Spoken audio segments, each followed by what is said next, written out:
Welcome back. Today we are going to look at Chapter 7, Section 2, and we're going to look at some of the characteristics of the graph of a rational function. First thing we should make sure we remember is what an asymptote line is. An asymptote line is a line that the graph approaches but never crosses or touches. And we learned that back in one of the previous chapters before Christmas. And a vertical asymptote line is always written in the form x equals a number, and a horizontal asymptote is always written in the form y equals a number. So the parent function for simple rational functions is in the form y equals 1 over x, and the graph is a hyperbola. A hyperbola are these branches you see over here in the graph at the right.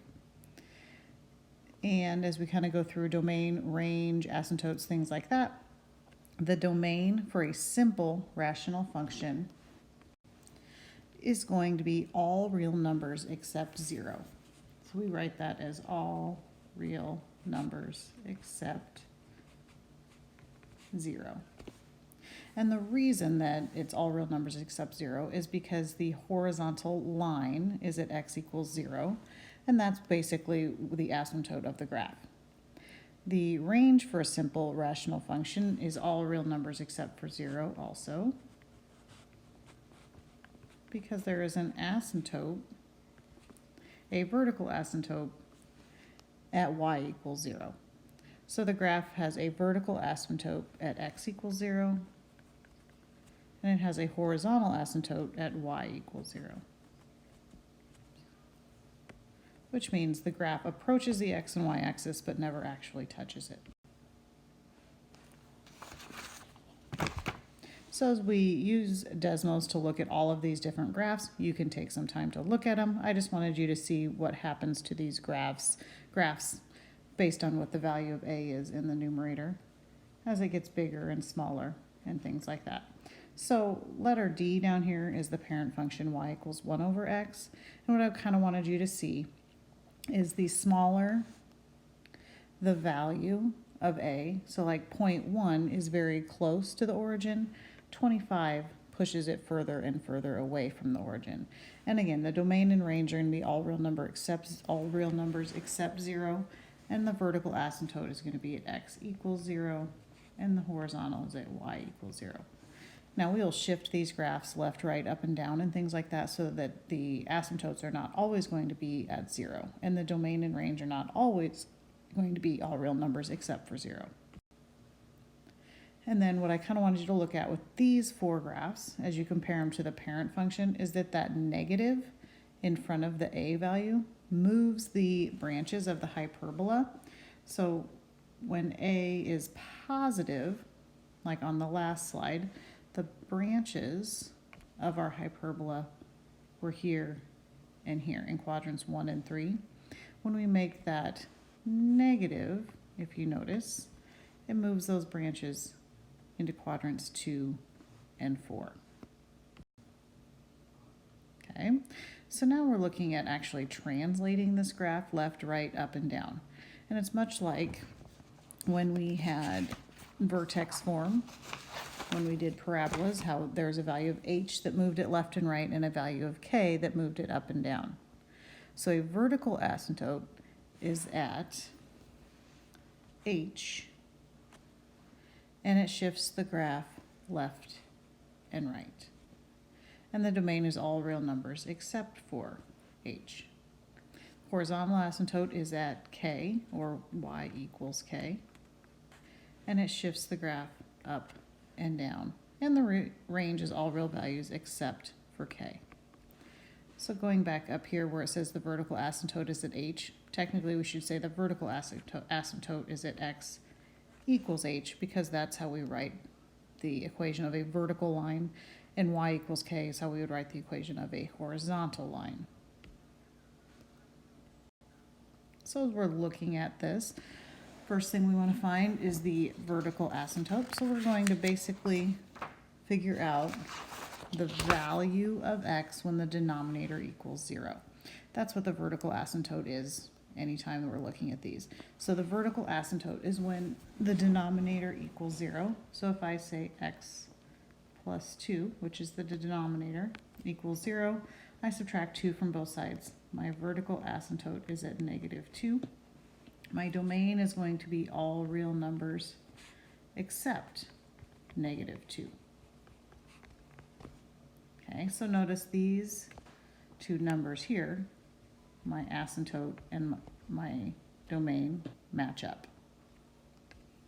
So I'm going to go ahead and draw in that vertical asymptote at -2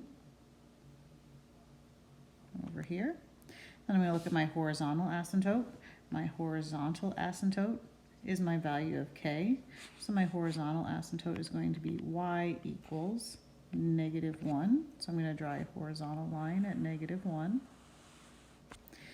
And, oops, didn't go. There we go.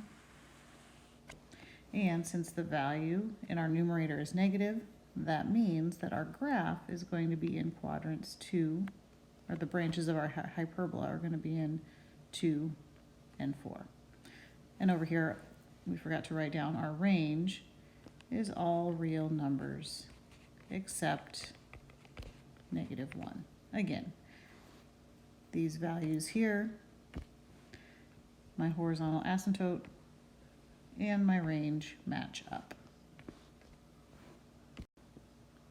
Here's another example. My vertical asymptote is when the denominator equals 0, which means my vertical asymptote is going to be at x equals 0, and my domain is all real numbers except 0.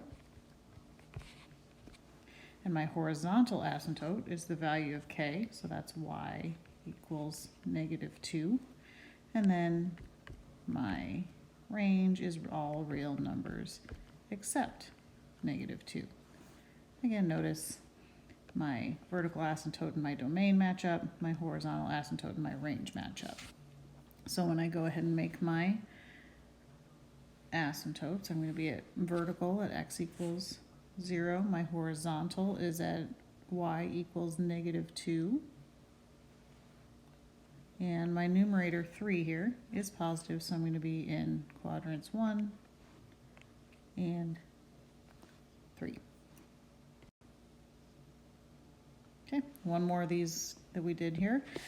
My vertical asymptotes when my denominator equals 0, so that's going to be x equals -4. And my domain is all real numbers except -4. The horizontal asymptote is my value of k. Well, technically there's nothing added on there, so I'm going to be at y equals 0. And my range is all real numbers except 0.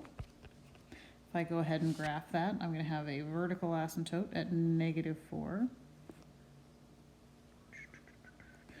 Horizontal asymptote is 0. And we are going to be in quadrant 2 and 4.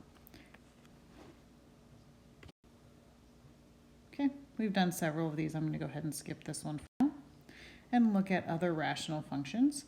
This is slightly different form because if you notice, the simple rational function just had a number in the numerator and then a binomial in the denominator with the number added on afterwards. This has an x in the numerator and the denominator. So the vertical asymptote is the graph of the line x equals -d over c. Or, easier way to think of the vertical asymptote is when the denominator equals 0. Okay, and the horizontal asymptote is the line y equals a over c. Well, if you notice, a over c, oops, daisies, I didn't mean to do that.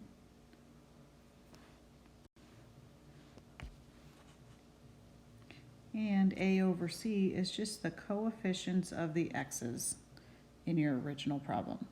And your domain and range are going to be the same idea. Your domain and range, your domain is going to be all real numbers.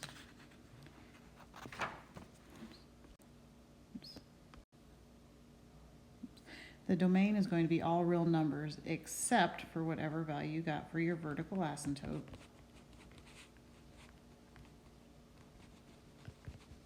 And the range is going to be all real numbers except for your horizontal asymptote.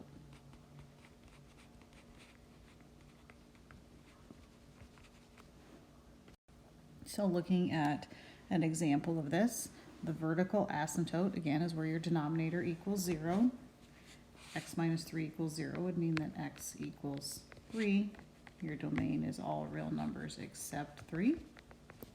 Your horizontal asymptote is going to be the coefficients of x. In this case, that's 2 over 1.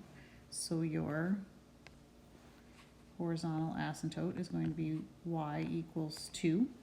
And the range is all real numbers except 2.